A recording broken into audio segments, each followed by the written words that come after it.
नमस्कार साथियों, मैं आपका दोस्त पवन कुमार की राज्य में एक नई वीडियो के साथ। तो हमने राष्ट्रपति पढ़ लिया था, पॉलिटिकल साइंस हमारी चल रही है, इसके अंदर राष्ट्रपति पढ़ लिया था। अब जो हम पढ़ने जा रहे हैं वो है प्रधानमंत्री।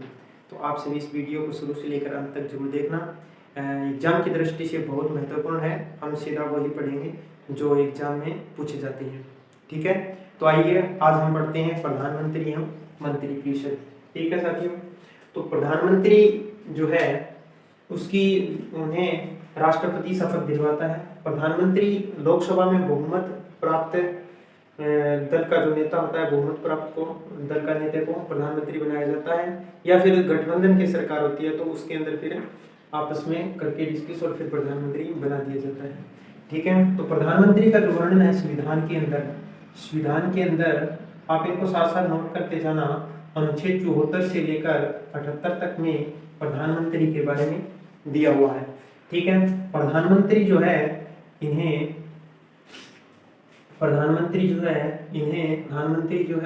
इन्हें सरकार का मुखिया कहा जाता है। सरकार का मुखिया कहा जाता है और प्रधानमंत्री ही देश के नीति निर्धारक होते हैं। देश के नीति निर्धारक होता है, देश का नीति निर्धारक होता है, ठीक है। और प्रधानमंत्री जो है इन्हें वास्तविक प्रमुख भी कहा जाता है। वास्तविक प्रमुख भी कहा जाता है। ये पूछे जाते हैं, ठीक है। जैसे पूछ लिया देश का नीति निर्धारक निम्न में से किसे कहा जाता है, तो वो आपको ऑप्शन दे देगा राष्ट्रपति, प्रधानमंत्री, संसदीय सचिव या कोई और देके ऐसे ऑप्शन देकर पूछ लेता है, ठीक है। और पूछा भी गया है तो आप इनको साथ साथ नोट करते चलिए, ठीक है। फिर प्रधानमंत्री के बारे में कुछ कथन आते हैं, वो हम देख लेते हैं। प्रधानमंत्री के बारे में ये हम पहले कुछ कथन देख लेते हैं, फिर इनके बारे में पढ़ेंगे अनुच्छेद के तहत। कथन जो है वो सबसे पहले देखें तो मुनरो क्या कहता है। मुनरो क्या कहता है, आप साथ साथ इन्हें नोट करते जाएंगे, कथन भी पूछे जाते हैं, ठीक है। तो मुनरो ने कहा कि प्रधानमंत्री जो है प्रधानमंत्री राज्य रूपी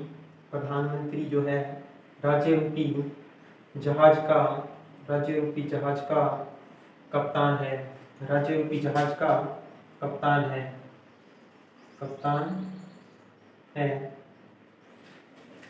इसके बाद अगर देखें तो लॉर्ड मोले क्या कहता है। लॉर्ड मोले कहता है कि वह कौन, यहाँ पर प्रधानमंत्री, वह समान पद वालों में प्रथम है।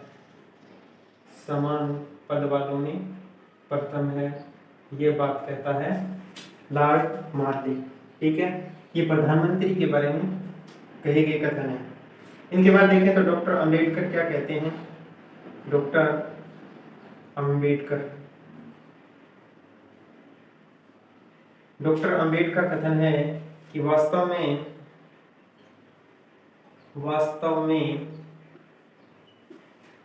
प्रधानमंत्री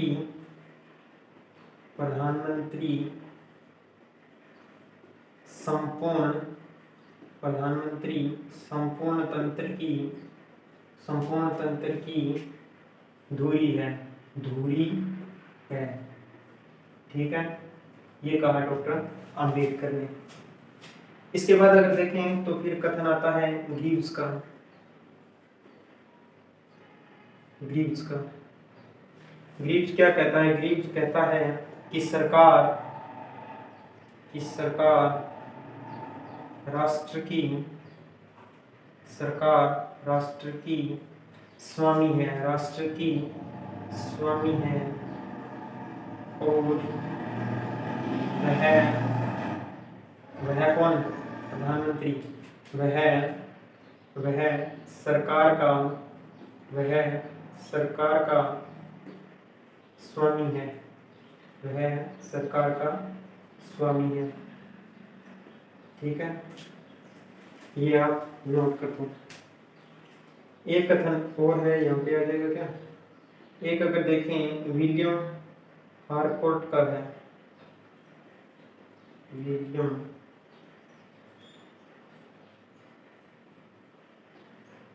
हारकोर्ट का है, ये कहते हैं कि प्रधानमंत्री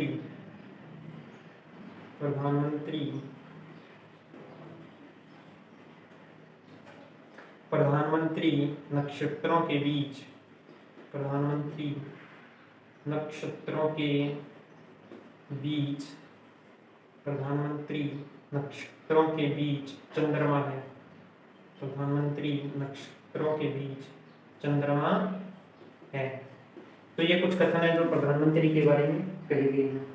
ठीक है, मुनरो कहता है कि प्रधानमंत्री राज्य रूपी जहाज का कप्तान है। लॉर्ड माले कहता है कि वह समान पद वालों में प्रथम है। डॉक्टर अंबेडकर कहते हैं कि वास्तव में प्रधानमंत्री जो है वह संपूर्ण तंत्र की धुरी है। ग्रिप्स कहता है कि सरकार राष्ट्र की स्वामी है और वह पीएम जो है वह सरकार का स्वामी है। विलियम हारकोर्ट कहता है कि प्रधानमंत्री नक्षत्रों के बीच चंद्रमा है। ठीक है, तो आपने ये नोट कर लिया होगा, साथ साथ इनको नोट करते जाइए। और ये कथन जो है वो बहुत इंपॉर्टेंट है, ये पूछे जाते हैं। ठीक है, तो इनको साथ साथ नोट करते चलिए। ठीक है, फिर हम देखते हैं कि अनुच्छेद 74 में कहा गया है, अनुच्छेद 74 में कहा गया है कि राष्ट्रपति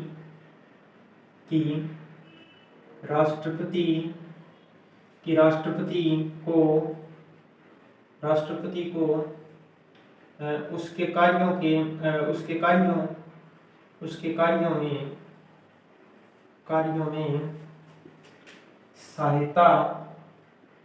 कार्यों में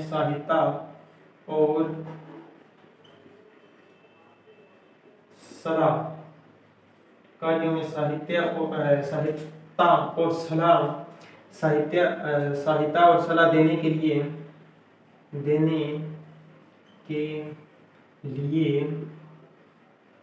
एक मंत्रिपरिषद होगी, एक मंत्रिपरिषद होगी। ठीक है, और जिसका मुख्य है वो प्रधानमंत्री होगा, जिसका मुख्य है जो है वो प्रधानमंत्री होगा, मंत्रिपरिषद होगी। और जिसका मुखिया जो है वह पीएम होगा, यानी प्राइम मिनिस्टर होगा। ठीक है, ये अनुच्छेद 74 में बात कही गई है।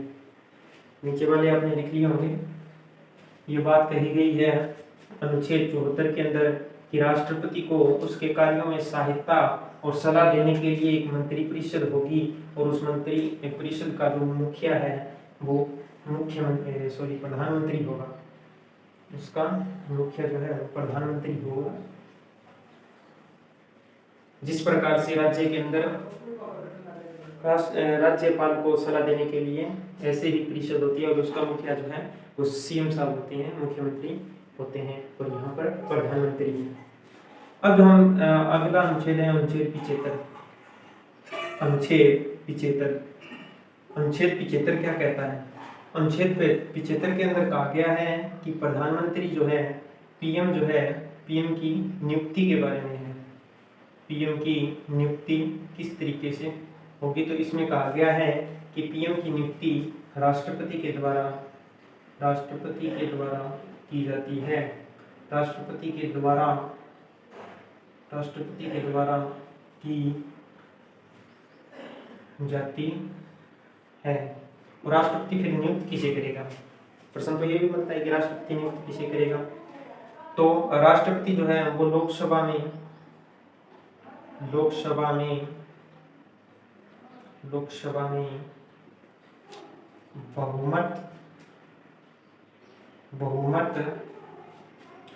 बहुमत प्राप्त बहुमत प्राप्त दल के नेता को, या तो वो बहुमत प्राप्त दल का नेता होगा। अगर एक किसी दल को बहुमत प्राप्त नहीं है तो फिर गठबंधन होता है। तो गठबंधन या गठबंधन गठबंधन गठबंधन के नेता को देश का पीएम नियुक्त करता है। देश का पीएम नियुक्त करता है। ठीक है साथियों, पीएम नियुक्त करता है। आपने अनुच्छेद 74 लिख लिया होगा। 74 के अंदर तो होता है कि राष्ट्रपति की सहायता करने के लिए, सहयोग करने के लिए एक मंत्री परिषद होगी, सहयोग या सलाह देने के लिए मंत्री परिषद होगी और उसका मुखिया जो है वो प्रधानमंत्री होगा। 74 के अंदर है कि फिर होगा कौन बनेगा पीएम, तो फिर उसके बारे में बताया गया कि राष्ट्रपति के द्वारा नियुक्ति होगी और नियुक्ति उनकी की जाएगी तो लोकसभा में बहुमत प्राप्त, किसी दल को बहुमत प्राप्त हुआ है उसके नेता को या फिर गठबंधन के नेता को देश का पीएम नियुक्त किया जाएगा। ठीक है, इसके बाद अगर हम देखें तो फिर शपथ आती है। वो अनुच्छेद 74(4) के अंदर व्यवस्था की गई है शपथ की। शपथ जो है वो राष्ट्रपति द्वारा, प्रधानमंत्री को शपथ जो है वो राष्ट्रपति द्वारा दिलाई जाती है, राष्ट्रपति द्वारा। ठीक है, आप इनको साथ साथ नोट करते जाना। ठीक है, अनुच्छेद 74(4) के अनुसार शपथ दिलाई जाती है प्रधानमंत्री को, शपथ दिलाई जाती है राष्ट्रपति के द्वारा। फिर हम देखते हैं कार्यकाल, प्रधानमंत्री का कार्यकाल कितना होता है। तो वैसे देखें सामान्य तो कार्यकाल 5 वर्ष होता है। ठीक है, लेकिन ये कम भी हो सकता है क्योंकि अगर लोकसभा पहले भंग हो जाती है तो जाहिर सी बात है कार्यकाल कम भी हो जाएगा। तो व्यवहार में जो देखें या तो 5 साल कहेंगे या कहेंगे कि व्यवहार में लोकसभा में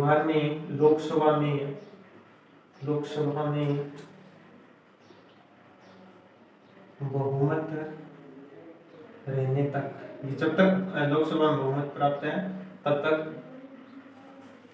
प्रधानमंत्री बने रहेंगे, चाहे फिर वो दोबारा चुनाव होकर ही क्यों ना हो, लेकिन बहुमत बना रहेगा तो प्रधानमंत्री बने रहेंगे। ठीक है, आप इनको उतार दो जल्दी जल्दी, फिर हम आगे बढ़ते हैं।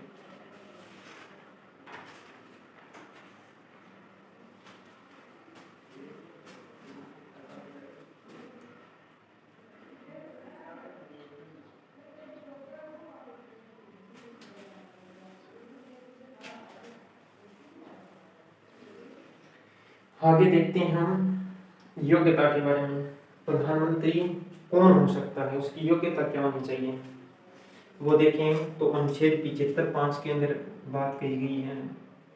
अनुच्छेद 75(5) में जो है वो योग्यता से संबंधित है, योग्यता से संबंधित है। ठीक है, योग्यता से संबंधित है कि पीएम की जो है वो योग्यता क्या हो, पीएम की या फिर मंत्री परिषद के सदस्यों की।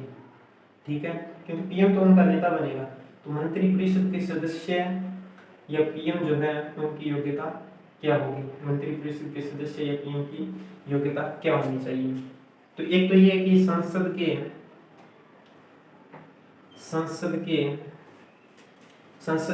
किसी भी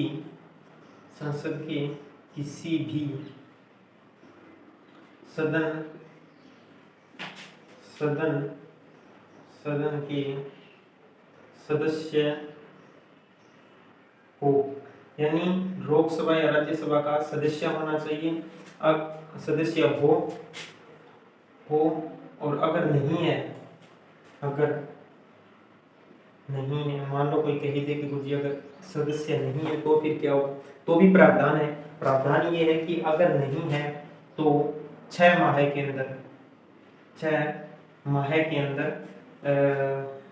के भीतर सदस्यता लेनी होगी, सदस्यता प्राप्त करें। ठीक है, या तो वो दोनों सदनों में से एक का सदस्य हो, और अगर सदस्य नहीं है तो फिर 6 माह के भीतर भीतर सदस्यता प्राप्त कर लेनी चाहिए। ठीक है, ज्यादातर तो लोकसभा के सदस्य मिलेंगे, लेकिन कुछ राज्यसभा के ही सदस्य हैं। कुछ प्रधानमंत्री ऐसे भी हुए हैं जो कि राज्यसभा के सदस्य थे और फिर वो प्रधानमंत्री बने। ठीक है, तो ऐसा भी होता है। लगभग तो लोकसभा के ही होते हैं, लेकिन राज्यसभा के सदस्य रहते हुए कुछ पीएम भी बने हैं। ठीक है, राज्यसभा के सदस्य भी पीएम यानी प्राइम मिनिस्टर बन सकते हैं। आपको अंग्रेजी कौन कौन बने हैं, फिर मैं आपको बता देता हूँ कौन कौन बने हैं, आप इनको लिखते जाना। अब तक 4 प्रधानमंत्री ऐसे आए हैं जो कि लोकसभा के सदस्य नहीं होकर राज्यसभा के सदस्य थे। ठीक है, राज्यसभा के सदस्य भी पीएम बन सकते हैं। इनमें अब तक जो बने हैं वो 4 हैं। ठीक है, सबसे पहले देखें तो इंदिरा गांधी ये भी राज्यसभा की सदस्य थी। इंदिरा गांधी बात है 1966 की, जब ये पीएम बनी तो उस समय राज्यसभा की सदस्य थी। ठीक है, 2 नंबर पर आते हैं HD देवगौड़ा। ठीक है, ये भी राज्यसभा के सदस्य थे और बात है 1996 की। ठीक है, फिर आते हैं इंद्र कुमार गुजराल। 3 नंबर पर जो आ रहे हैं वो है इंद्र कुमार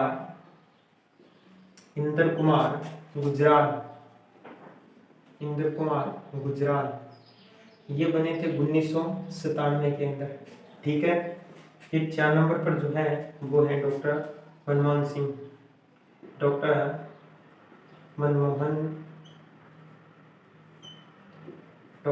मनमोहन सिंह, और ये बने थे 2004 में।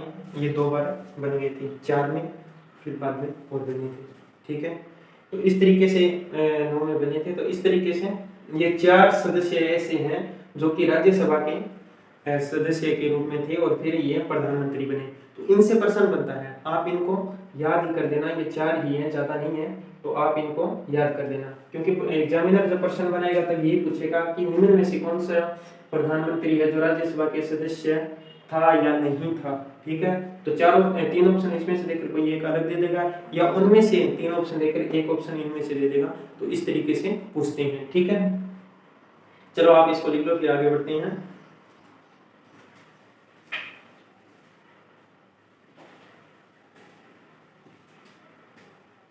ठीक है, लिख लिया। अब आगे हम देखते हैं मंत्रिपरिषद में मंत्री जो है उनके बारे में। ये मंत्रिपरिषद जो होगी उसके अंदर मंत्री होंगे, जाहिर सी बात है। तो उन मंत्रियों के बारे में कुछ देखते हैं। ठीक है, मंत्रिपरिषद में जो मंत्री होंगे वो कौन कौन होंगे। इसमें 3 प्रकार के मंत्री पाए जाते हैं मंत्रिपरिषद में। ठीक है, पहले जो है वो है कैबिनेट मंत्री। ये भी फर्स्ट श्रेणी के मंत्री होते हैं। ठीक है, फर्स्ट श्रेणी के मंत्री होते हैं, सरकार के फर्स्ट श्रेणी के मंत्री होते हैं। ठीक है, सरकार के फर्स्ट श्रेणी के मंत्री जो है वो कैबिनेट मंत्री है। ठीक है, फिर आते हैं राज्य मंत्री, या हम कह सकते हैं स्वतंत्र प्रभार मंत्री। ठीक है, स्वतंत्र प्रभार मंत्री, इन्हें कुछ कार्य दिया जाता है जो स्वतंत्र रूप से करने के लिए दिया जाता है कि आप इन्हें कर सकते हैं, इसलिए स्वतंत्र प्रभार वाले मंत्री भी इन्हें कहा जाता है। ये आते हैं सेकंड श्रेणी के। ठीक है, इसके बाद में आते हैं उपमंत्री तीसरे जो है उपमंत्री।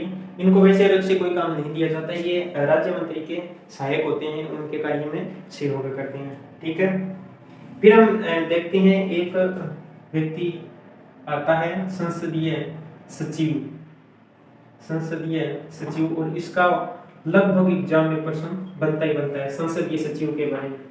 संसदीय सचिव के बारे में देखना, ये केवल संसदीय कार्य ही देखता है, इसका वैसे काम वो तो नहीं है, ये संसदीय कार्य देखता है। संसदीय कार्य जो देखता है वो संसदीय सचिव है, संसदीय कार्य देखता है। ठीक है, इसके संसदीय सचिव को प्रश्न यहीं से बनता है और यही इंपॉर्टेंट है। संसदीय सचिव को जो शपथ है, शपथ या यूं कहें नियुक्ति, ये दोनों कार्य कौन करता है? तो हम लगभग चले जाते हैं राष्ट्रपति पर, लेकिन ये कार्य जो करता है वो है प्रधानमंत्री, और यहीं से प्रश्न बनता है, इसलिए ये महत्वपूर्ण हो जाता है। ठीक है, तो हमेशा याद रखना संसदीय सचिव जो है इसकी नियुक्ति जो है वो प्रधानमंत्री के द्वारा की जाती है, न कि राष्ट्रपति के द्वारा। ठीक है, आपने ये लिख लिए होंगे, इनको साथ साथ नोट करते चलना, बहुत इंपॉर्टेंट है भाई। इनसे प्रश्न बनता है, सीधा ही प्रश्न बनता है, और यहीं से गलत भी कर देते हैं। ठीक है, अब देखते हैं मंत्रिपरिषद का आकार, कि मंत्रिपरिषद फिर आपने ये तो बता दी कि मंत्रिपरिषद है, पर मंत्रिपरिषद फिर होगी कितनी बड़ी? मंत्रिपरिषद का आकार, मंत्रिपरिषद का आकार कितना बड़ा है फिर ये तो बताओ। ठीक है, तो आप लिखें मंत्रिपरिषद का आकार, ये आपने लिख लिया होगा। एक संशोधन हुआ था, संविधान संशोधन 91 2003 में किया गया था, उसमें इनके बारे में कहा गया है 91 संविधान संशोधन, 91 संविधान संशोधन, 91 संविधान संशोधन अधिनियम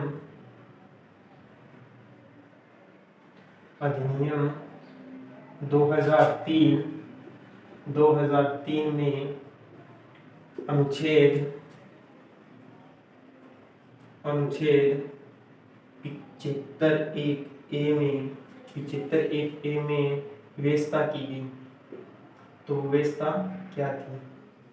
वो व्यवस्था ये थी कि मंत्रिपरिषद में जो अधिकतम मंत्री होंगे, मंत्रिपरिषद व्यवस्था की गई कि मंत्रिपरिषद में जो मंत्रियों की संख्या है, मंत्रियों की संख्या है किसमें? मंत्रिपरिषद में। मंत्रिपरिषद में मंत्रियों की जो संख्या है वो कितनी होगी? वो जो है वो निम्न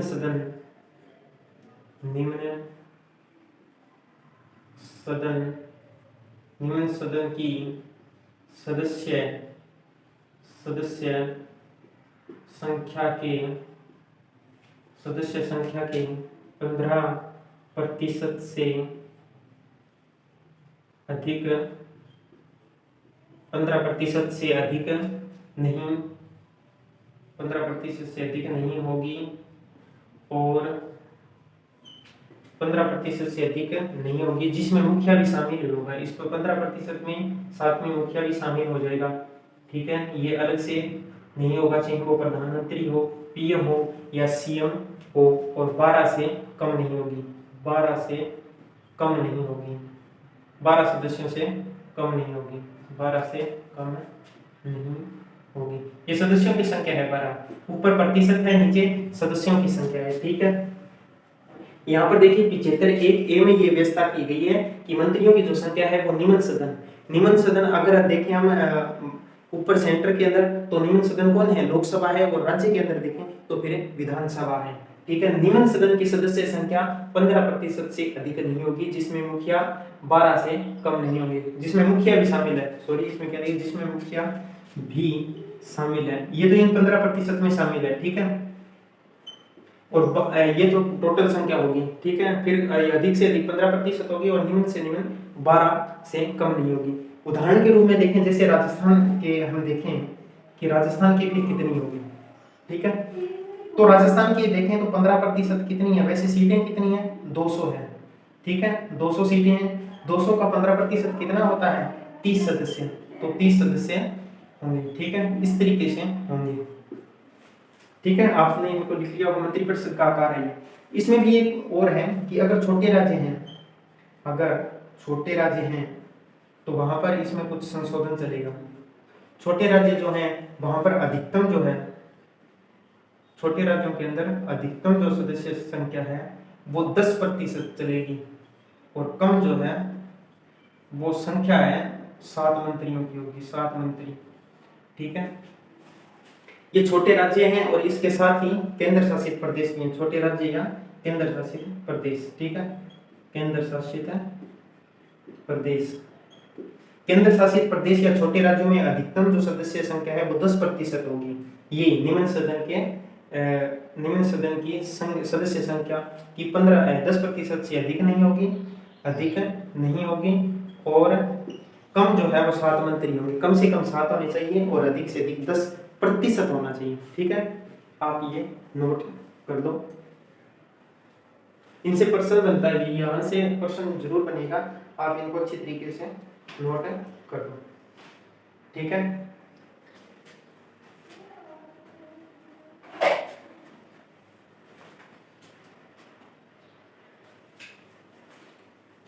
ठीक है, आपने नोट कर दिया होगा। अब हम कुछ देखते हैं व्यवहारिक बातें, ये तो हो गई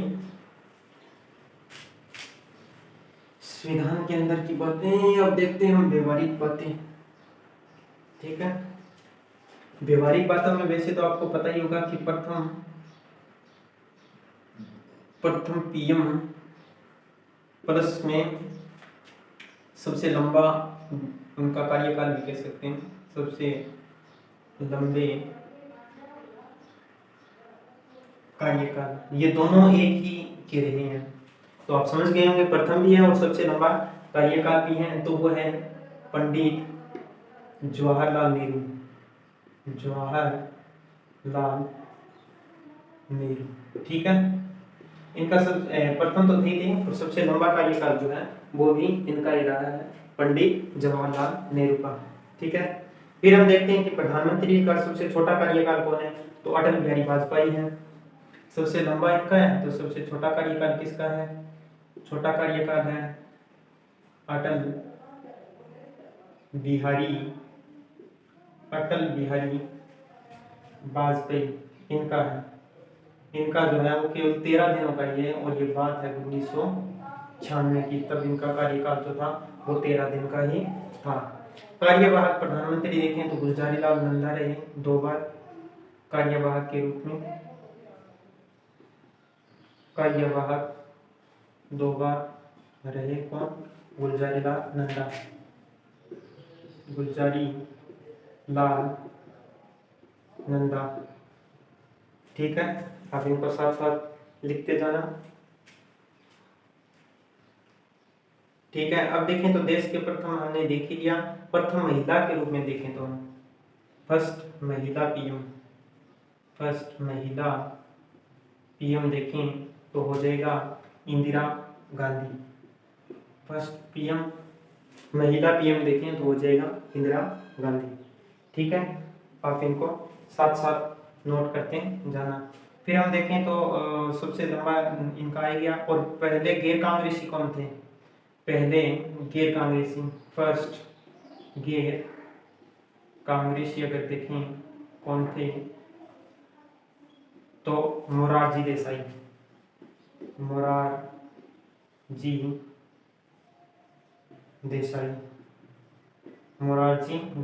थे जो प्रथम गैर कांग्रेसी थे, ठीक है। इनके बाद लिखना लोकसभा में पराजित पीएम, लोकसभा में पराजित पीएम, लोकसभा में पराजित पीएम तो हो जाएगा इंदिरा गांधी, ठीक है। ऐसे प्रश्न बनते हैं, इनसे प्रश्न बनते हैं, ठीक है। तो आप इनको साथ साथ नोट करते जाओ और याद भी कर लेना, ठीक है। ये आपने ऊपर वाला लिख लिया होगा।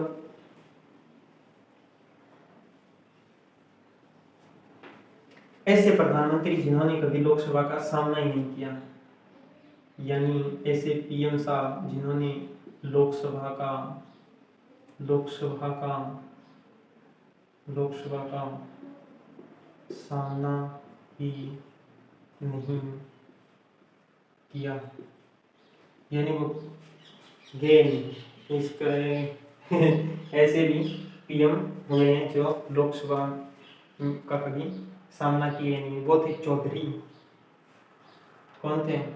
चौधरी चौधरी चौधरी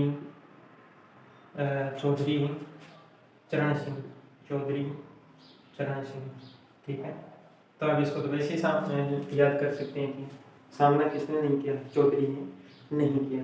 ठीक है, इस प्रकार से आप इसको याद रख सकते हो।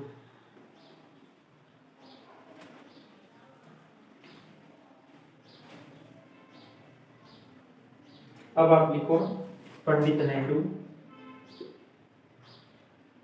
पंडित नेहरू, लाल बहादुर शास्त्री, लाल बहादुर शास्त्री, इंदिरा गांधी। ये ऐसे पीएम थे जिनकी मृत्यु जो है वो पद पर रहते हुए हुई। पद पर रहते हुए हुई। ये प्रश्न बनता है भाई, ऐसा प्रश्न एग्जाम में पूछ दिया जाता है कि निम्न में से कौन से प्रधानमंत्री की मृत्यु पद पर रहते हुए हुई या नहीं हुई। तो 3 ये देखे, कोई चौथा ऑप्शन देगा, या 4 कोई और देखे, एक ऑप्शन ये दे देगा। तो इस तरीके से भी पूछ सकते हैं। ठीक है,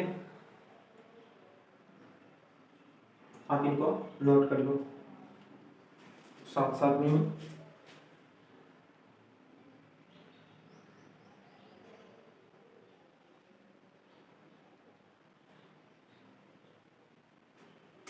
एक और है इंटरेस्टिंग सा टॉपिक, अटल बिहारी वाजपेयी की सरकार में हुआ था, यानी एकमात्र सरकार थी अटल बिहारी जी की। अटल बिहारी वाजपेयी, अटल बिहारी वाजपेयी, इनकी एकमात्र सरकार थी जो लोकसभा में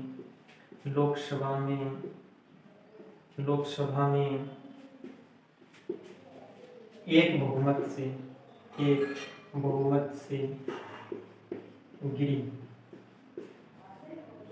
ठीक है, तो अटल बिहारी वाजपेयी की जो सरकार थी वो एकमात्र ऐसी सरकार थी जो कि लोकसभा में एक बहुमत से गिर गई थी। ठीक है, तो आप इनको नोट कर लेना। अब एक आता है उप प्रधानमंत्री। उप प्रधानमंत्री, ठीक है, उप प्रधानमंत्री, ये अलग सी है। ठीक है, उप प्रधानमंत्री। उप प्रधानमंत्री का वैसे देखें तो संविधान के अंदर तो कोई प्रावधान नहीं किया गया है। संविधान के अंदर कोई प्रावधान नहीं किया गया है। संविधान के अंदर कोई प्रावधान नहीं किया गया है। कोई प्रावधान नहीं है इस पद को लेकर, उप प्रधानमंत्री के पद को लेकर कोई प्रावधान नहीं है। ठीक है, लेकिन ये डिपेंड करता है प्रधानमंत्री पर ही। तो प्रधानमंत्री ही बनाता है किसको? उप प्रधानमंत्री को। प्रधानमंत्री ही बनाता है इस पद को, उप प्रधान। अगर पहला देखें तो सरदार वल्लभ भाई पटेल रहे हैं। सरदार कुछ रहे हैं, उनके मैं नाम लिखवा देता हूँ। सरदार वल्लभ भाई पटेल। ठीक है, सरदार वल्लभ भाई पटेल। मोरारजी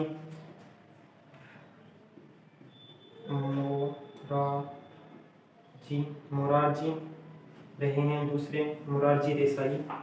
फिर रहे हैं जगजीवन राम भी रहे हैं।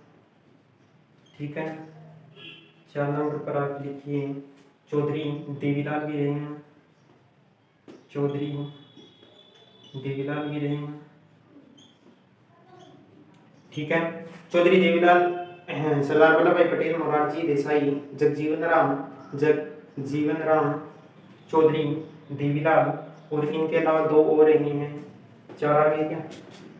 5 नंबर पर आप लिख लो, 5 नंबर पर है चौधरी चरण सिंह, आगे क्या? चौधरी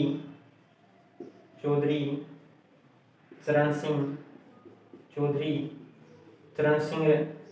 6 नंबर पर जो है वो है चौधरी देवीलाल, 2 बार रहे होंगे, उनको ऐसे याद रखना, देवीलाल 2 बार रहे हैं, यानी 5 4 5 इन पर कर लो, ये हो जाएगा फिर 6, और 7 नंबर पर हो जाएंगे लाल कृष्ण आडवाणी, लाल कृष्ण आडवाणी। तो ये भारत के उप प्रधानमंत्री हैं, ठीक है। भारत के उप प्रधानमंत्री, संविधान में तो इनका लेकर कोई प्रावधान नहीं किया गया है, ये प्रधानमंत्री पर डिपेंड करता है कि वो चाहे तो अपने कार्य को कम करने के लिए इनका पद सर्जित कर सकता है। जैसे पहले जो थे वो सरदार वल्लभ भाई पटेल थे, मोरारजी देसाई भी रह चुके हैं, जगजीवन राम भी रह चुके हैं, फिर चौधरी चरण सिंह रहे, फिर 2 बार देवीलाल रहे, फिर लाल कृष्ण आडवाणी रहे अपने 2004 के अंदर, 2 से 4 के अंदर रहे थे, ठीक है। इतना आपने लिख लिया होगा। अब प्रधानमंत्रियों की एक लिस्ट लिखेंगे हम, जितने भी प्रधानमंत्री आज तक रहे हैं उन सब की, आप इतना पहले लिख लो।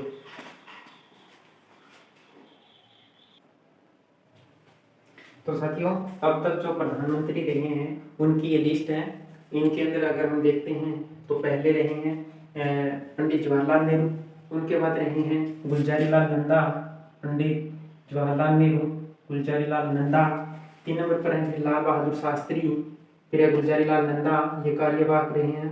इंदिरा गांधी, मोरारजी देसाई, चौधरी चरण सिंह, इंदिरा गांधी, राजीव गांधी, वीपी सिंह, चंद्रशेखर, फिर नरसिम्हा राव, फिर थे अटल बिहारी वाजपेयी, और 14 नंबर थे HP देवगौड़ा, फिर थे इंद्र कुमार गुजराल, फिर थे वाजपेयी, और 17वें थे मनमोहन सिंह, और 18वें जो है वर्तमान में नरेंद्र मोदी, ठीक है। तो ये 18 हैं, इनको आप बार बार पढ़ोगे तो याद हो जाएंगे, इनके कर्म भी पूछ लिए जाते हैं, ठीक है।